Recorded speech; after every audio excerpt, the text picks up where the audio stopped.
Lord. നസ്രേനായ യേശുക്രിസ്തുവിൻ്റെ നാമത്തിൽ എല്ലാവർക്കും സ്നേഹവന്ദനം. വീണ്ടും ഒരു വലിയ നോമ്പുകാലത്തിലേക്ക് നാം വന്നിരിക്കുകയാണ്. സകലത്തെയും രൂപാന്തരപ്പെടുത്തുന്ന യേശുക്രിസ്തുവിലേക്ക് നമുക്ക് നോക്കാം. തിന്മകളെ നേരിടുവാനുള്ള കൃപയ്ക്കായി യാചിക്കാം. നന്മയാൽ തിന്മയെ ജയിക്കുവാനും ശത്രുക്കളെ സ്നേഹിക്കുവാനും നമുക്ക് ഈ നോമ്പിൻ്റെ കാലയളവിൽ നമ്മളെ തന്നെ താഴ്ത്തി ഏൽപ്പിക്കാം.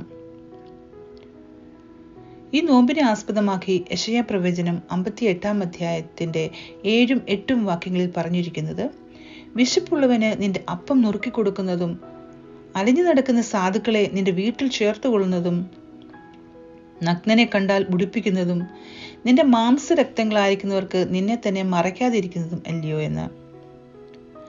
ഇന്നത്തെ നമ്മുടെ ധ്യാനത്തിനായി നിശ്ചയിച്ചിരിക്കുന്ന പാഠഭാഗങ്ങൾ പുറപ്പാട് പുസ്തകം 30-ാം അധ്യായം 1 മുതൽ 6 വരെയുള്ള വാക്യങ്ങൾ, 1 തിമോഥെയോസ് 1-ാം അധ്യായം 12 മുതൽ 17 വരെയുള്ള വാക്യങ്ങൾ, യോഹന്നാന്റെ സുവിശേഷം 1-ാം അധ്യായം 9 മുതൽ 14 വരെയുള്ള വാക്യങ്ങൾ, exodus chapter 30 verses 1 to 6, 1 Timothy chapter 1 verses 12 to 17, St. John chapter 1 9 to 14. പുറപ്പാട് പുസ്തകം 30-ാം അധ്യായത്തിൽ പറഞ്ഞിരിക്കുന്നത്, യാഗപീഠവും ധൂപപീഠവും ദൈവസന്നിധിയിലേക്ക് ചെല്ലുവാൻ യോഗ്യതയ്ക്ക് സഹായിക്കുന്ന 2 ഉപകരണങ്ങളാണ്. യാഗപീഠം നമ്മെ ശുദ്ധീകരിക്കുന്നതിനും ധൂപപീഠം നമ്മുടെ ആരാധനയും കാണിക്കുന്നു. ധൂപപീഠം നമുക്ക് വേണ്ടി ദൈവസന്നിധിയിൽ പക്ഷപാതം ചെയ്യുന്ന യേശുക്രിസ്തുവിനെ സദൃശമാക്കിയിരിക്കുന്നു. തിമോഥെയോസിന്റെ 1-ാം ലേഖനം 1-ാം അധ്യായത്തിൽ പൗലോസിന്റെ വ്യക്തിപരമായ സാക്ഷ്യമാണ്. തന്നെ വിശ്വസ്തൻ എന്ന് എണ്ണി ശുശ്രൂഷയ്ക്കായി തിരഞ്ഞെടുത്തു എന്ന് അവൻ നന്ദിപൂർവ്വം ഓർക്കുന്നു. തന്റെ അയോഗ്യതയെക്കുറിച്ചുള്ള ചിന്തയാണ് പൗലോസിയുടെ ആഴമായി സ്പർശിക്കുന്നത്. ഒരാൾ ക്രിസ്തുവിനോട് എത്ര അടുത്ത് ജീവിക്കുന്നുവോ അത്രയ്ക്ക് അയാൾ വിനീതനായി തീരുമെന്ന് ഈ സംഭവം വ്യക്തമാക്കുന്നു. വഴിതെറ്റിപ്പോകുന്ന പാപികളോട് ദൈവത്തിന്റെ ദീർഘക്ഷമ മാനദണ്ഡമായി പൗലോസ് തന്റെ മാനസാന്തരത്തെ വീക്ഷിച്ചു. പൗലോസ് ആരായിരുന്നു എന്നും എന്ത് വ്യതിയാനം വന്നു എന്നും വിവരിക്കുന്നു. പൗലോസിനെ പോലെ പാപികളിൽ പ്രമുഖരായവരെ പോലും രക്ഷിപ്പാൻ ക്രിസ്തുവിന് കഴിഞ്ഞുവെങ്കിൽ മറ്റേത് ഹീനപാപിയെയും രക്ഷിപ്പാൻ അവൻ പ്രാപ്തനും ശക്തനുമാണ്. പൗലോസ് തന്റെ മാനസാന്തരം തിമോത്തി ലേഖനത്തിൽ പറയുന്നത് തിമോഥെയോസിനെ അവന്റെ വേലയിൽ പ്രോത്സാഹിപ്പിക്കാനാണ്. ക്രിസ്തുവിനെ രക്ഷിതാവും കർത്താവുമായി സ്വീകരിച്ച എല്ലാവർക്കും തങ്ങളുടെ ജീവിതത്തെക്കുറിച്ച് സാക്ഷിക്കാൻ കഴിയേണ്ടതാണ്. യോഹന്നാൻ സ്നാപകന്റെ പുസ്തകത്തിൽ മനുഷ്യാവതാരം എടുത്ത യേശുക്രിസ്തുവിനെ കുറിച്ച് പറയുന്നു. പുതിയ നിയമത്തിലെ ഏറ്റവും പ്രധാനപ്പെട്ട വാക്യമാണിത്. 14-ാം വാക്യം, വചനം ജഡമായി തീർന്നു, കൃപയും സത്യവും നിറഞ്ഞവനായി നമ്മുടെ ഇടയിൽ പാർത്തു.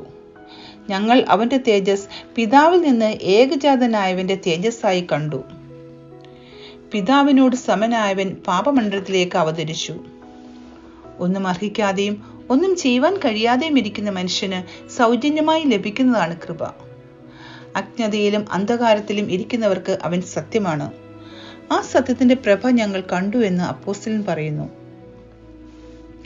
തന്റെ ഏകജാതനായ പുത്രനെ ഈ ലോകത്തിലേക്ക് അയച്ചത് ദൈവത്തിന് നമ്മളോടുള്ള കൃപയാണ്.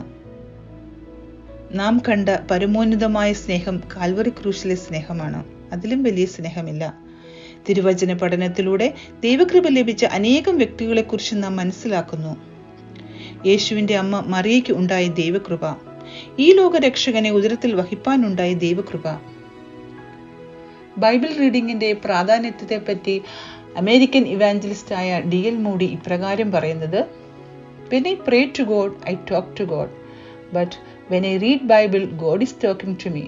And it is more important that God should speak to me than I should speak to him. ഈ നോമ്പുകാലം തിരുവചന പഠനത്തിലൂടെ ദൈവത്തിന് നമ്മളോടുള്ള കൃപ മനസ്സിലാക്കാം. നമ്മുടെ ഓരോരുത്തരുടെയും ജീവിതത്തിൽ ഇങ്ങനെ ഒരുപാട് ദൈവകൃപ ദൈവം നമുക്ക് നൽകിയിട്ടുണ്ട്. ദൈവകൃപ ലഭിക്കാത്തതായി ആരുമില്ല. ഈ ഭൂമിയിൽ നമ്മൾ ജീവിക്കുന്നത് തന്നെ ദൈവകൃപയാണ്. നമ്മുടെ കുടുംബം, കുഞ്ഞുങ്ങൾ എല്ലാം ദൈവത്തിന് നമ്മളോടുള്ള കൃപയാണ്. നമുക്ക് പ്രാർത്ഥിക്കാം. ദൈവമേ, അങ്ങേക്ക് ഞങ്ങളോടുള്ള കൃപയ്ക്കായി സ്തോത്രം. ദൈവകൃപ അനുഭവിച്ച് ദൈവസന്നിധിയിൽ വിനയപ്പെട്ട് ദൈവസ്നേഹം മനസ്സിലാക്കി മറ്റുള്ളവരെ സ്നേഹിപ്പാനും ശുശ്രൂഷിപ്പാനും ഞങ്ങളെ സഹായിക്കണമേ. God bless you all. Amen.